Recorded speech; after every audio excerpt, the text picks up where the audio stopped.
Di video kali ini, aku bakalan ngebawain alur cerita dari anime Aoashi episode 2. Oke deh, gak usah lama-lama lagi. Yuk langsung aja kita rebahan dan nikmati ceritanya. Tapi jangan lupa buat subscribe, like, dan komennya di channel ini. Biar aku makin semangat buat bikin konten. Thank you, Mina. Di episode sebelumnya, Asito, seorang pemain bola yang sangat berbakat, harus menelan kekalahan karena sikapnya yang temperamental di lapangan. Tapi ada salah satu pemandu bakat dari tim muda profesional bernama Fukuda yang sangat terkesan dengan kemampuan Asito. Alhasil, Asito pun diundang untuk mengikuti seleksi di tim muda Tokyo City Esperion besertanya. Asito pun sangat bersemangat untuk ikut seleksi itu. Tapi dia dilarang oleh ibunya karena masalah finansial. Untungnya kakak laki-laki Asito ngasih uang simpanannya kepada Asito agar dia bisa berangkat ke Tokyo.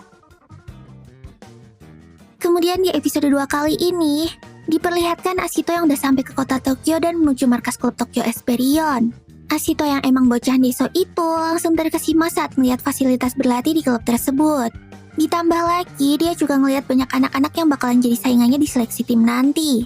Anjir, sebanyak itu yang mau ikutan seleksi. Ya udahlah, gas aja. Yang penting dicoba dulu, kata Asito menyemangati dirinya sendiri. Terus karena terburu-buru, si Asito ini tuh malah nyenggol seorang gadis berambut pirang. Gadis ini kayaknya mengenal Asito. Oh, jadi kamu ya anak dari kampung Ehime? Menyebalkan sekali, kakakku selalu aja berbicara tentangmu, kata gadis yang bernama Hana itu. Ternyata si Hana ini adalah adik dari Coach Fukuda, dan dia bekerja sebagai staf di klub tersebut. Malah bengong. Ayo cepet ikuti aku. Kamu mau ikut seleksi kan? Bentak Hana kepada Asito. Hana pun lalu menjelaskan situasi seleksi tim Tokyo Esperion itu kepada Asito. Jadi, seleksi tersebut dihadiri oleh 86 peserta, termasuk para pemain-pemain muda berprestasi dari berbagai daerah. Ada Tachibana Soichiro yang bermain di tim pemenang turnamen bola daerah Kanto. Terus ada juga kapten dari tim SMP favorit Kaneda Akinori. Dan masih banyak lagi. Hei anak kampung, apa kamu punya prestasi? Tanya Hana kepada Asito. Tapi Asito nggak menjawab. Dia kayaknya juga nggak memperhatikan penjelasan Hana tadi. Si Asito ini malah fokus ke rumput lapangan yang sangat bagus. Wah, nggak nyangka aku bisa main di lapangan sebagus ini. Aku ingin Kak Sun melihatnya juga, teriak Asito dan Nora. Setelah itu, para peserta pun dikumpulkan di tengah lapangan. Pelatih kepala yang bernama Date memperkenalkan diri. Date juga memberitahu mereka sedikit sejarah dan prestasi klub Tokyo Esperion itu.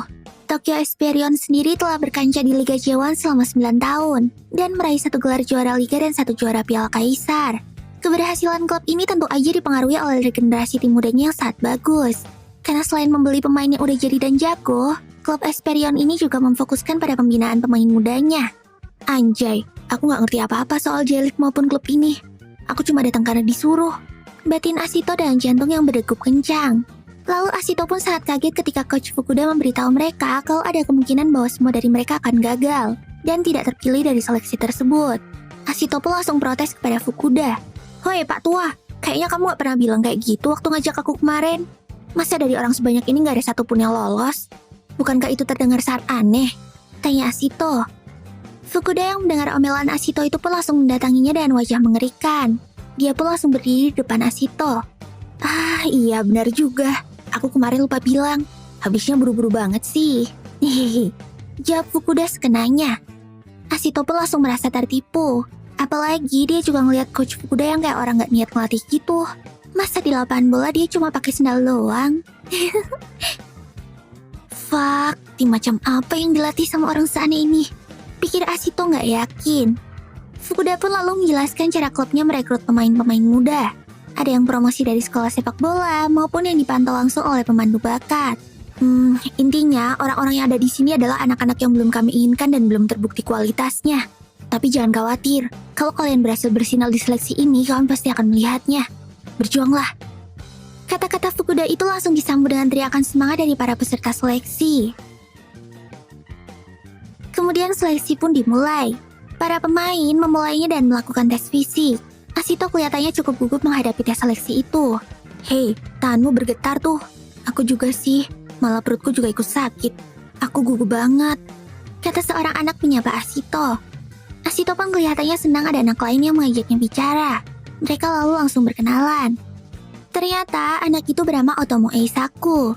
Rupanya mereka semua gugup karena omongan Coach Fukuda tadi. Mereka takut kalau sampai nggak lolos seleksi itu gara-gara performanya jelek.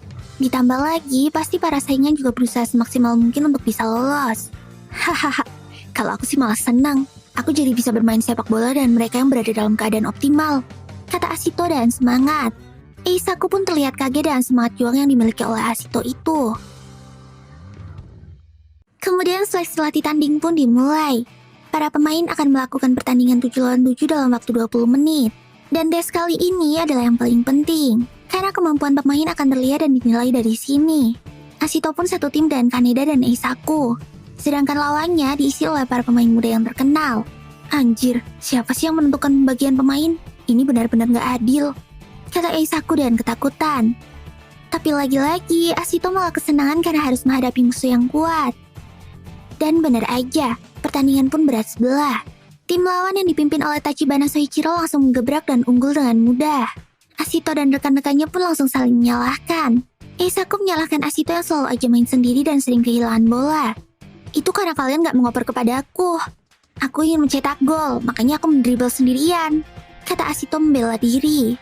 Tapi kayaknya gak cuma Asito yang bermain sendirian. Semua rekan satu tim Asito juga demikian. Para pengamat pun menyadari kalau tim Asito udah terpecah belah. Ya wajar sih, lawan mereka kan Tachibana Soichiro.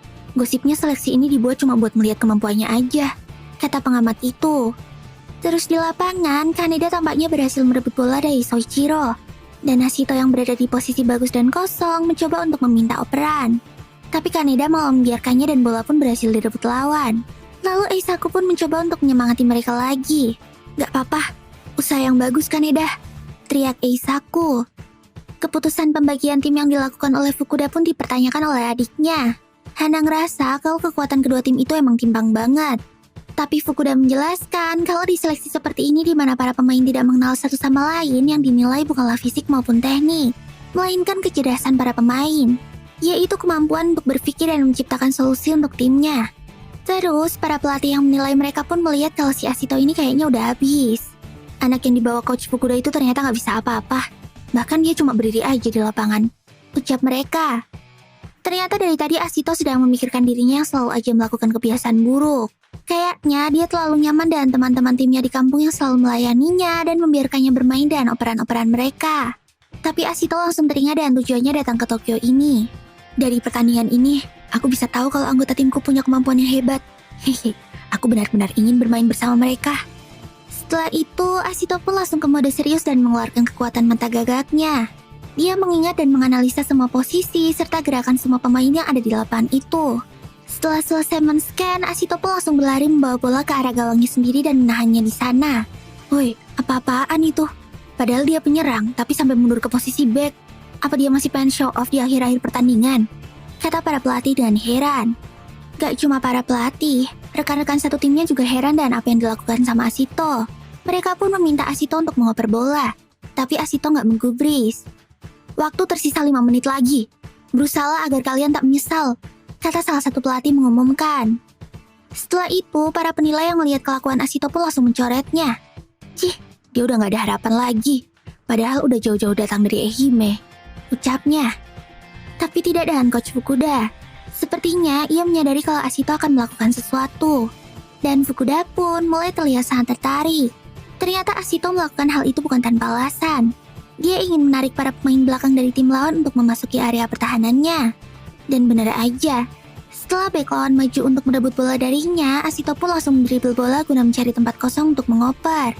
Eisaku yang menyadari niat Asito pun langsung memerintahkan Kaneda untuk berlari ke depan. Dan dengan segera, Asito pun melakukan long pass ke arah Kaneda. Lalu dengan mudah Kaneda berhasil menceploskan bola ke gawang dan sundulan. Gimana? Tanpa mencetak gol pun aku masih bisa bersinar, teriak Asito yang kegirangan karena berhasil menciptakan assist.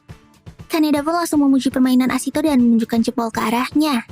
Para pelatih yang berada di pinggir lapangan juga kayaknya cukup terkesan dengan visi Asito yang memukau itu.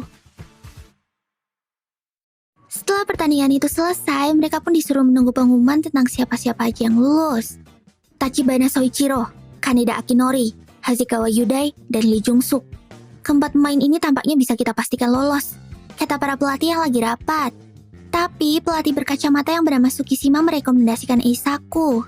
Dia ngerasa kalau kemampuan interaksi Eisaku ini sangat dibutuhkan untuk tim. Nah, yang jadi masalah adalah Ashito. Mereka tampaknya masih berdebat dan belum bisa memastikan apakah Ashito akan lolos. Terus, kita diperlihatkan Ashito yang lagi makan di kantin. Dia pun kaget karena bertemu kembali dengan Hana. Loh, ternyata kamu ini ibu-ibu kantin ya? Tanya Ashito kepada Hana. Hana pun langsung bertanya soal operan Ashito yang terakhir tadi. Operanmu tadi itu cuma kebetulan doang kan? Tanya Hana. Aku juga gak ngerti. Aku cuma melihat sekeliling dan sisanya badanku bergerak sendiri. Jawab Ashito dengan santai.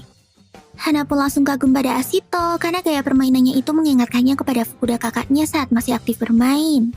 Dia pun langsung ngajak Ashito untuk berkenalan. Wah, mayan satset juga nih Hana. Setelah itu, terdengar pengumuman yang memanggil para peserta seleksi ke lapangan. Tampaknya para pelatih telah memutuskan peserta yang lolos seleksi. Nah, inilah akhir dari anime Aoashi episode 2. Lalu, akankah Ashito berhasil lolos dan masuk ke klub Tokyo Esperion? Penasaran kan? Makanya, pantengin terus channel Kucing Rebang Junior dan jangan lupa buat subscribe, like, dan komen di video ini ya. Kalian juga bisa follow sosmed aku dan channel-channelku yang lain. Linknya udah aku taruh di deskripsi. Oke deh, sekian dulu ya videoku kali ini. Semoga bisa menghibur kalian ya. Ya, mata nih. Sampai jumpa di video selanjutnya. Bye-bye.